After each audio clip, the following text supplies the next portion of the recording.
नमस्कार दोस्तों, स्वागत है एक और हमारे वीडियो में। आज हम बात करेंगे प्रॉपर्टी के विवाद से बचाने के लिए ऐसे बनवाएं वसीयत।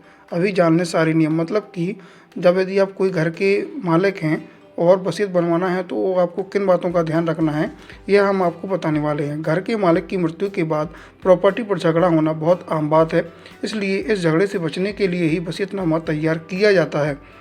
वसीयत तैयार करने के लिए आपको किन किन बातों का ध्यान रखना ज़रूरी है, इस वीडियो में हम आपको बताने जा रहे हैं। आगे बढ़ने से पहले चैनल को तुरंत प्रभाव से सब्सक्राइब करना ना भूलें। तो चलिए बात करते हैं कि किन बातों का हमें ध्यान रखना है। परिवार में बुजुर्ग की मृत्यु हो जाने के बाद संपत्ति के लिए बेटे और बेटियों के अलावा उत्तराधिकारों के बीच विवाद होना एक अहम बात है। इसलिए विवाद से बचने के लिए मृत्यु होने से पहले ही संपत्ति का बंटवारा किस तरह से करें, इसके बारे में हमें सबसे पहले अपने वकील से परामर्श लेना ज़रूरी तो होता ही है, लेकिन साथ ही परिवार में शामिल लोगों के बीच संपत्ति का बंटवारा निष्पक्ष रूप से नहीं होने के कारण लड़ाइयाँ होती हैं। इसलिए निष्पक्ष रूप से बंटवारा हो सके तो इसके लिए वसीयत तैयार कर सकते हैं, जिससे आगे चलकर विवाद नहीं हो। यह एक बहुत ही चैलेंजिंग काम है, इसके लिए आपको नियम और योजनाएं बना लेना चाहिए।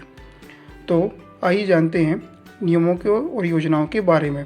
सबसे पहले वसीयत में उत्तराधिकारी के नाम को लिखें। विवाद से बचने के लिए हमें वसीयत तो तैयार करना ही है, लेकिन इसमें उन सभी लोगों का नाम शामिल करें जिसमें आप उत्तराधिकारी आप जिसको बनाना चाहते हैं। वहीं दूसरी तरफ आप जिनके नाम भी जो प्रॉपर्टी करना चाहते हैं उसके बारे में विस्तार से उसमें जानकारी दें, ताकि इससे आगे चलकर लोगों के बीच कोई कन्फ्यूजन ना हो और विवाद होने की संभावना ना रहे। परिवार में शामिल सभी लोग वसीयत के अनुसार इसमें जो शामिल संपत्ति को अपने अपने अधिकार में ले लेंगे। वह देखेंगे कि मुझे कौन सा हिस्सा मिला है और वो उस हिसाब से उस हिस्से को स्वीकार करते हुए अपने उसको अधिकार में ले लेते हैं। तो अब दूसरा जो योजना या नियम है वो है सभी सदस्यों की सहमति लेकर तैयार करें वसीयतनामा। तो कई बार क्या होता है कि वसीयतनामा बिना परिवार में शामिल सभी लोगों से विचार किए ही बनवा दिया जाता है या प्रेशर में बनवा दिया जाता है। तो ऐसा नहीं करना है, आपको सबसे विचार करना है।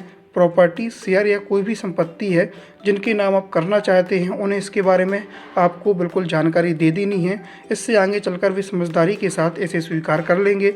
इतना ही नहीं, वसीयतनामा बनवाते समय प्रॉपर्टी को किस हिसाब से डिस्ट्रीब्यूट करना है, इसके लिए आपको किसी वकील या किसी जानकार की सलाह तो लेना ही है। साथ में यह भी सुनिश्चित करना है कि आपके पास संपत्ति के सभी डॉक्यूमेंट उपलब्ध हों। नियम और कानून में यदि कोई बदलाव हो रहा है तो बदलाव होने के बाद इसे अपडेट भी करवाना हमको नहीं भूलना है।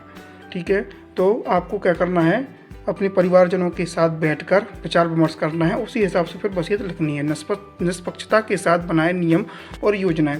तो संपत्ति का बंटवारा किस हिसाब से करें, इसके लिए निष्पक्षता सबसे ज़रूरी है। सभी नियम और योजनाएं बनाते समय संपत्ति वसीयत में शामिल लोगों को तर्क के साथ इन चीज़ों को स्पष्ट करें। मृत्यु होने के बाद किसी भी तरह की कन्फ्यूजन ना हो, इसके लिए सभी पहलुओं के ऊपर ध्यान देना जरूरी है। आप जिन एग्जीक्यूटर को इसमें शामिल कर रहे हैं उसे भरोसेमंद, ईमानदार और सक्षम होना चाहिए। इन सभी बातों को ध्यान में रखकर आप बहुत ही आसानी से उत्तराधिकार बना सकते हैं। इससे विवाद होने से भी आप बच जाएंगे। मतलब